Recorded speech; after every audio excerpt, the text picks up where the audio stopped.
The maximum penalty for murder in the second degree is 25 years to life. There are additional counts as well.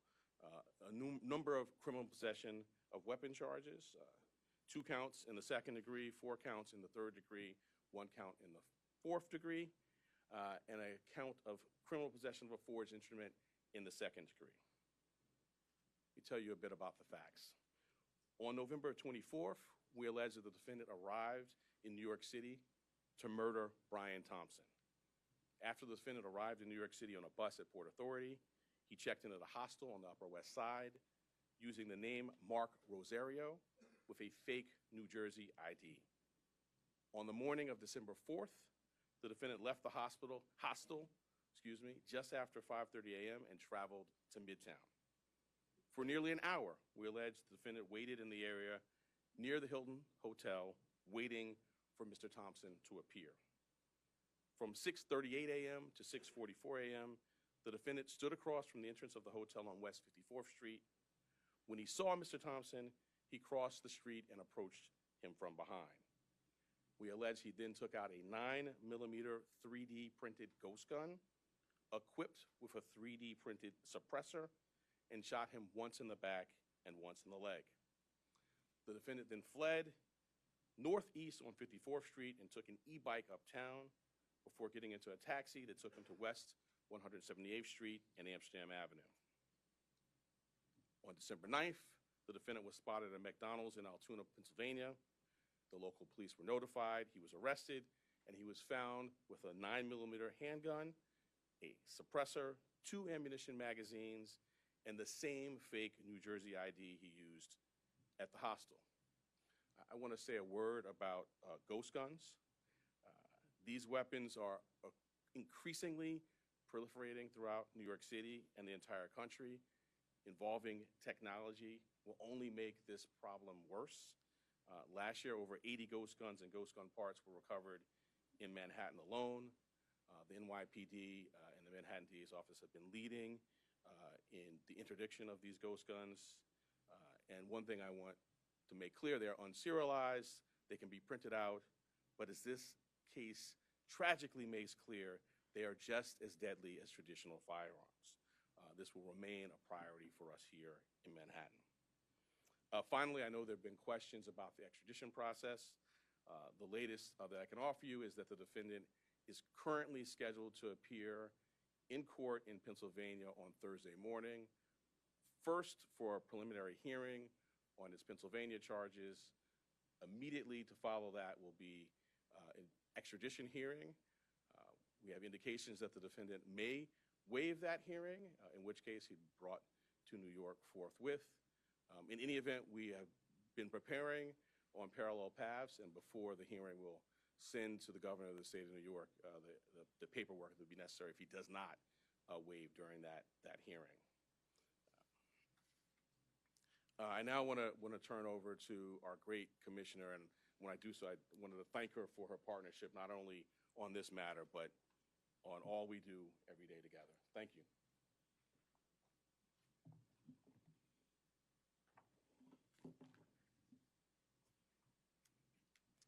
Good afternoon, everyone. The unsealing of today's indictment brings us one step closer to securing justice for Brian Thompson and his family and affirming the primacy of the rule of law in the city of New York. NYPD detectives worked tirelessly to piece this case together, and along the way, the Manhattan DA's office made sure we had every legal tool available to us. Whether quickly providing subpoenas to assist with our evidence collection, or traveling with us to Altoona, Pennsylvania last week after the apprehension, our partnership made this a successful investigation. So I'd like to thank District Attorney Bragg and his team for their work in bringing this case forward. Part of that work included the relentless collection and analysis of surveillance video by our detectives, which ultimately produced a clear image of our suspect. That image was shared far and wide through the media, and thanks to an observant McDonald's customer and the employee who alerted the police, Mr. Mangione was quickly brought into custody. This outcome is why we always emphasize the critical role of the public in our public safety mission. So again, I want to thank everyone who saw something, said something, and did something. That is why we have a suspect in custody today. As DA Bragg said, Luigi Mangione is now formally charged and indicted for murder. And let me be perfectly clear. In the nearly 2 weeks since Mr. Thompson's killing, we have seen a shocking and appalling celebration of cold-blooded murder. Social media has erupted with praise for this cowardly attack.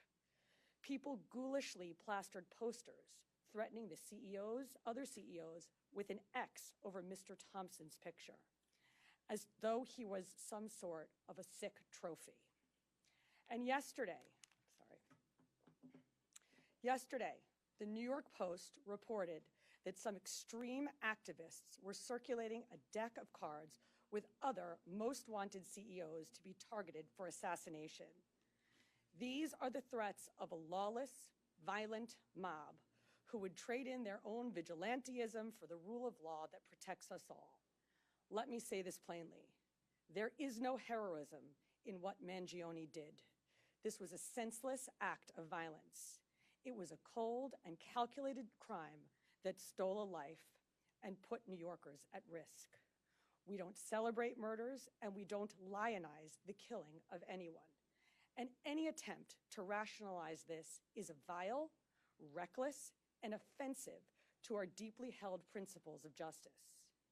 Now, as we await the extradition process in Pennsylvania to complete, we continue our public safety work here at home. That includes our focus on the growing threat of ghost guns, one of which was used in this attack. The NYPD remains committed to tracking down and removing these untraceable weapons from our streets.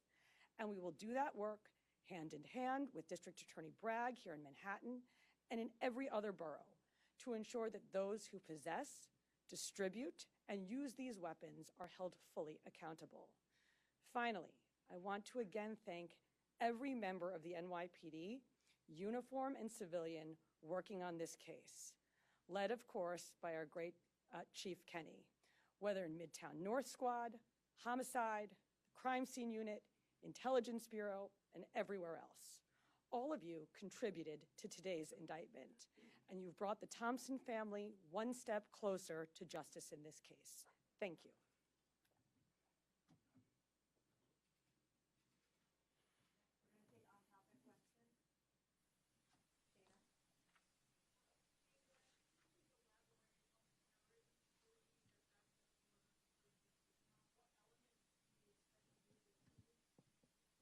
Sure. So, in its most basic terms, this was a killing that was intended to evoke terror. And we've seen that reaction. The statutory elements we can go into, but its most basic term, that's what this is.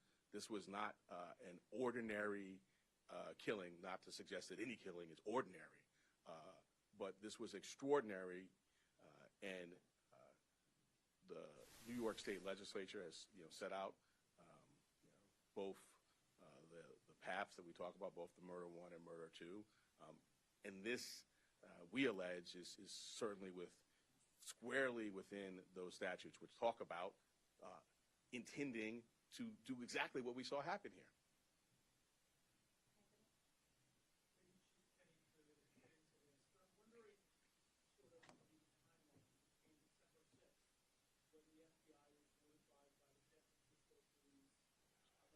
This missing person that was called in from Luigi's mother, from the time that they contacted you about this.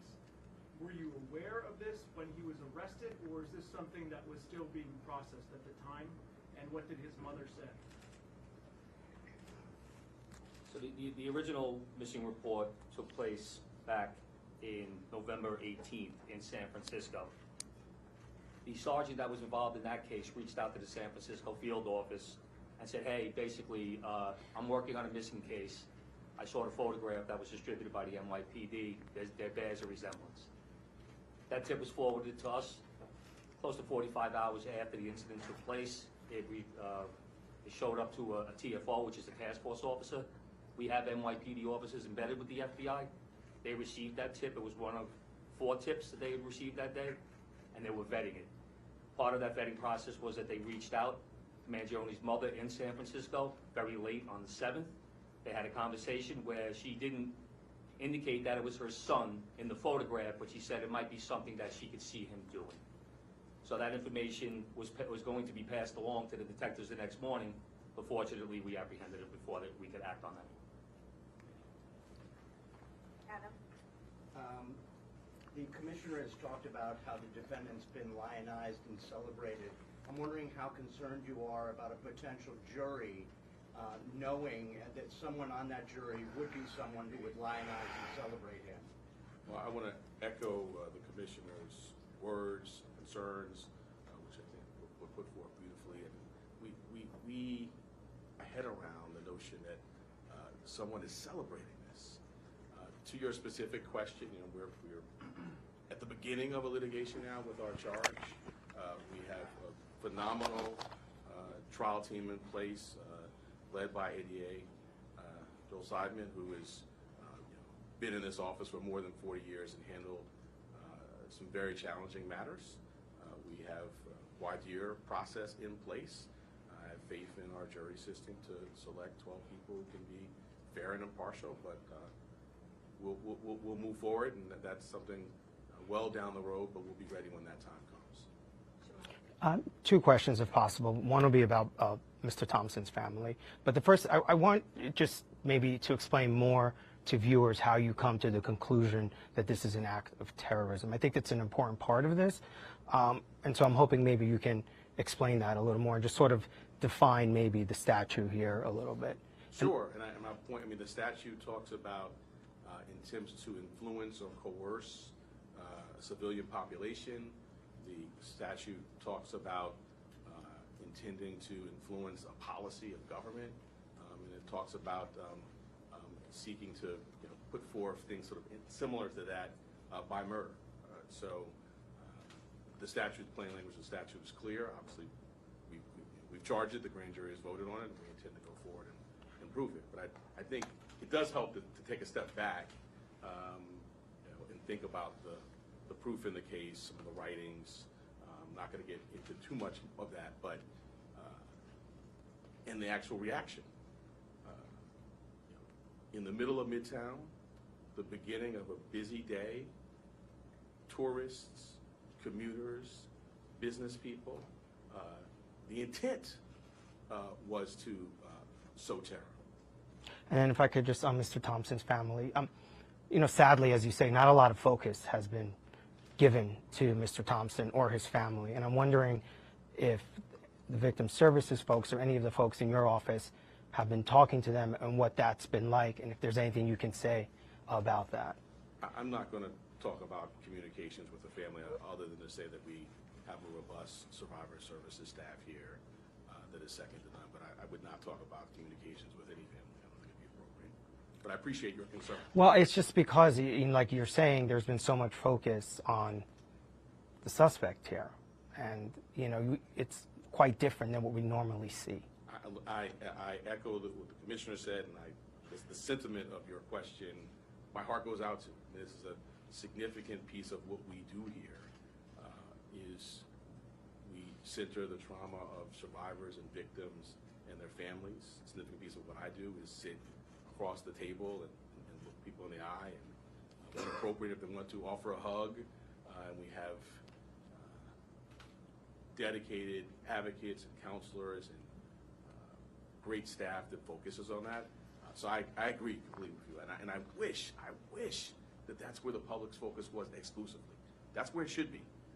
That's where it is here, in addition to obviously the facts and the law and the case. But because of respect for where your question's coming from, I'm not going to get into Okay, thank you. For the commissioner, given the celebration of the alleged shooter here described, I'm wondering if the MIT is shifting any of its practices or even on those at this point or applying to different places than we were before? Yes, absolutely, and we've seen a real increase, sustained increase since December 4th in concern, not just from CEOs, but from corporations broadly. And so going back to the DA's point, the intent to intimidate or coerce a civilian population, which is, of course, at the root of our state terrorism statute, is very much borne out in this reaction, and for good reason. We've had a torrent of online threats. We've had real-world activity that the police commissioner flagged, which is abhorrent, and it causes concern. So we have done a lot to work with corporate security partners with whom we partner on a daily basis in this city, at the city level, at the state level, trying to make sure that everybody has the best practices that they need, that they know where to flag not just general ambient concerns, but specific threats that they might be receiving that a few weeks ago they might have written off as just noise in the online environment, that they now take seriously. So these are ongoing conversations that we have, and thanks to all the work that we do together every day, we're quite confident that concerns and threats are going to be appropriately directed our way.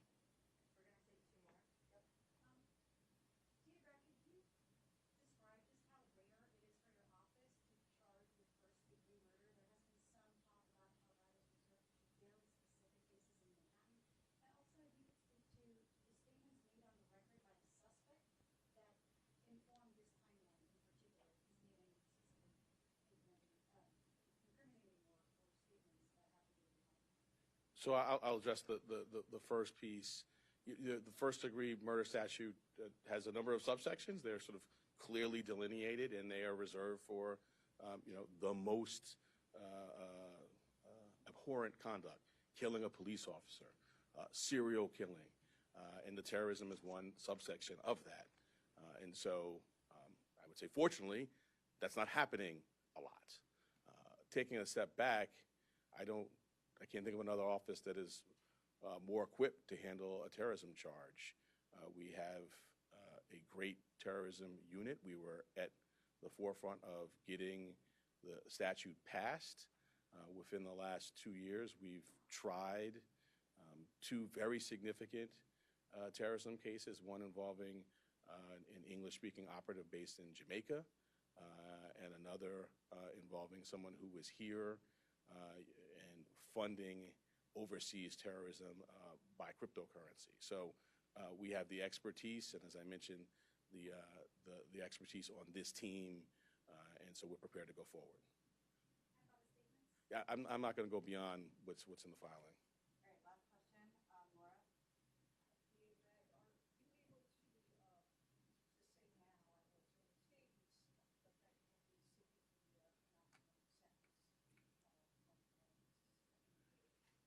So as a matter of practice, I don't talk about sentencing. I'll take this matter by the way in which it's charged. The murder in the second degree actually has a mandatory life without parole sentence, no discretion for the judge at all. So that's the maximum there. But I'm not going to go beyond that. We will first get the defendant to New York. We will have him arraigned. We will be before our judge. We will engage in pretrial litigation. If there's a trial, we're ably equipped to do that. And then we will proceed to sentencing, at which point we'll make our arguments in court. Thank you all so much. I was taking your book.